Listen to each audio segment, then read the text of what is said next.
Hey friends, welcome to Andy's Audio Crap, where we talk about audio crap. Today, the audio crap just happens to be a Vector Research VT-250. This is a rare bird. Let's talk about it.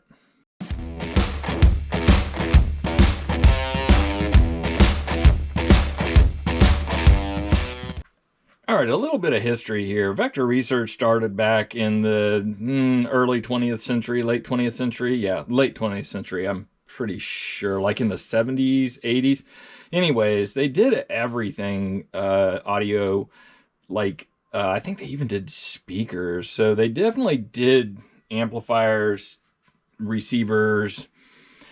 Oh, I know they did turntables. I'm pretty sure I've seen a cassette deck here and there, and I want to say I've seen speakers. But this one here is particularly a rare bird. In the last 3 years, only 2 of these have come up, and this is one of them. And it came to me functional but non-functional, so I'll explain that a little bit. Functional being it would start up, it would spin. Non-functional being it would not stop spinning. So it just wanted to do nothing but function, and I fixed it. So it was actually pretty easy. The anti-skate had got hung up in the wrong spot, and the little the plastic latch key that kept it in place had actually broken. So I just printed out a new piece and fixed it. And so she is awesomeness, now running great. And this is actually a pretty good player. So Vector Research's target market was kind of the mid-range tier. They weren't like gunning for like high volume, really cheap, move them as quick as you can type turntables. And they definitely weren't gunning for, like, I don't know, your Thorns. Somebody help me out with that. Thorns. All right. And so they were trying to compete with the likes of like the mid-tier Sony, Pioneer, Kenwood. And honestly, it was, I think by the mid 90s, they were on their way out the door. And I really think that this is like one of their final hurrahs to turntables. This would have represented pretty high up in their brand tier offering at the time. I don't think there was a better one offered, but correct me if I'm wrong. I could be wrong. The features on this one are actually, you have 2 different speeds. You have 35 and 33 and 45 quartz lock, which actually does work. I've timed this dude, and she is like spot on. The repeat on and off, then the size is 1730. You've got your stop, your start, and then your queuing up and down.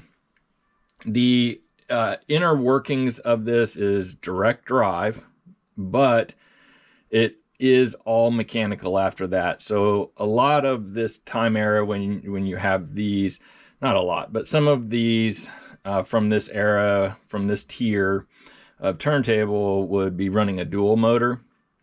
So you would have a motor in here running this, and then you'd have a motor over here running this. There would be no gears or cogs or anything to go wrong. It was, you're trying to simplify things and keep it to a minimum, but still keep all of your auto functionality. Everything on this one works. So if you hit stop, she lifts and returns. Does wonderful. I did have to add some slow down lube to the tone arm, not the rest, but the pickup, the queuing lever, queuing arm. That's it, the queuing arm. I'm getting there. Today is going to be one of those days. Already tell. All right. And the suspension on this, as if it was a car, but is actually quite interesting. This is floating in there. Not a lot of, but some turntables did this. But this one is pretty interesting in that the feet are actually the floats, which is, it's hard to explain, but the feet are the floats in this one. And it's all one assembly. There's been a couple of turntables that I've run through that have built them like that. The rubber on this one is actually in really good condition. When I opened it up and I saw that the feet were the floats, I was like, oh man, rubber's going to be shot, but it was just fine.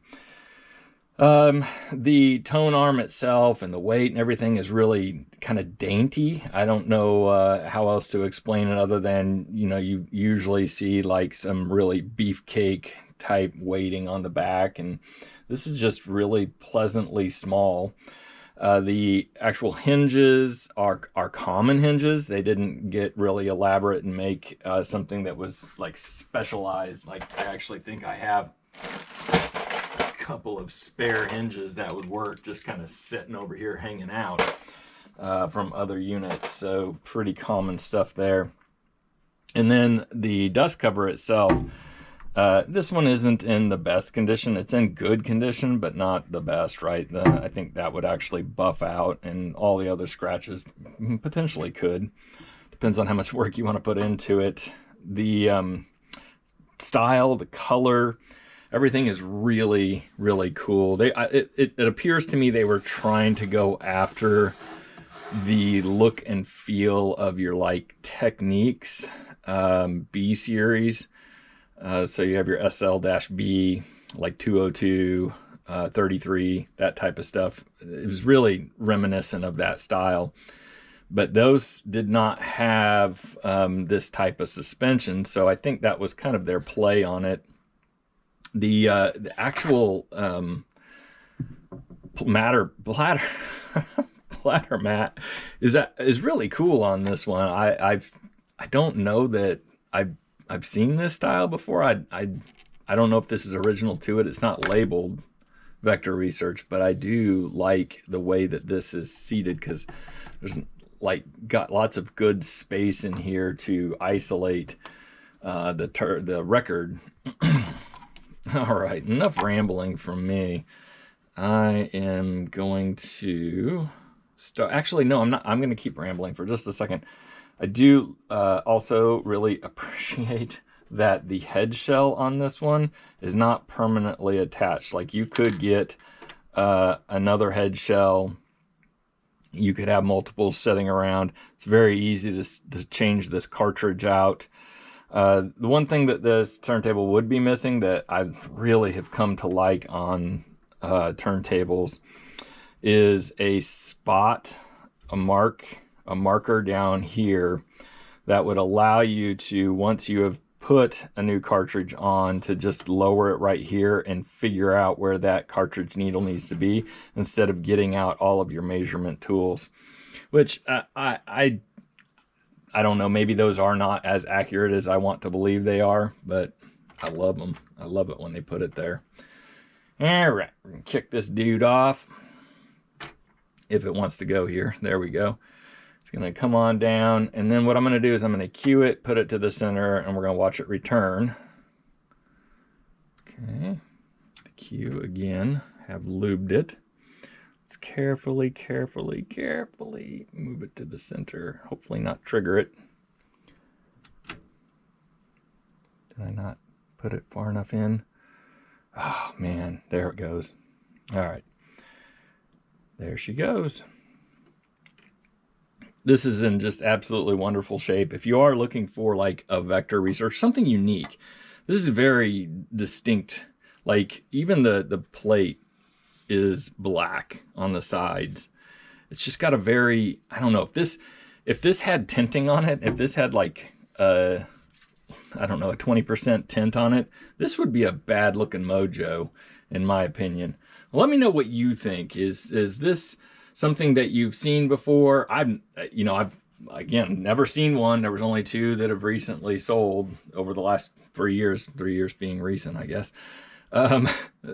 It's just really cool looking turntable. I'm surprised that it didn't sell better, but maybe the price point was too high. Thanks for watching. Like and subscribe. If you like this kind of content, there's more coming, and there's a lot out there. Thanks for watching.